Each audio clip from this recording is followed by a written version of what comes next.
జై శ్రీరామ, జై హనుమాన్.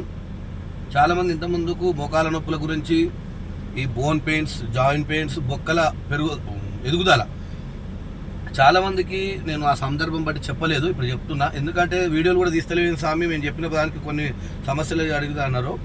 నేను జర కాలు గుట్టెక్కుతుంటే కొద్దిగా బొక్క జరిగింది, అందుకే నేను వీడియోలు చేయలేకపోయినాయి ఒక వారం రోజులు. ఇంకోటి ఏంటంటే ఆ డాక్టర్ ఏం చెప్పినట్టు ఒక నెల రోజులు నడురు కష్టం అన్నాడు. నడుసుడు కష్టం అంటే నేను కూడా ఏం చేసినా మనకు తెలిసిన థింకింగ్ చేసుకుని మనకి ఏమేమి చెట్లు, ఆ చెట్ల పవర్ పసరు రోజు ఆయన 3వ రోజుకే నడిచిన. అలా నాకు ఎక్కువ పని చేసిందంటే ఈ అడవి చింతగింజ.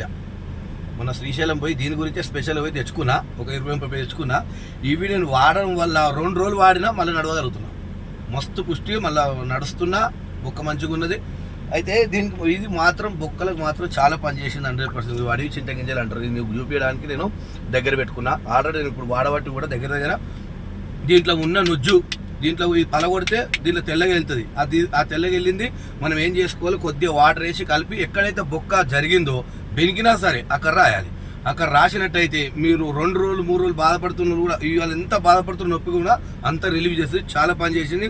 ఇది చాలా వరకు చాలా ఉపయోగాలు దీనివల్ల. ఇది గొర్రెకు కట్టడం, గొర్రె కుస్తీలు ఉంటాయిగా, ఆ గొర్రెలకు కట్టడం వల్ల కూడా వాటికి దిష్టి, నజరు ఏది ఆశపడదు అనమాట. గొర్రెలకు, బర్రెలకు ఇది చాలా మోస్ట్ పవర్ఫుల్. ఇది వాడుకోండి, మీకు అందుబాటులో దొరుకుతాయి, పూజ స్టోర్లో దొరుకుతాయి.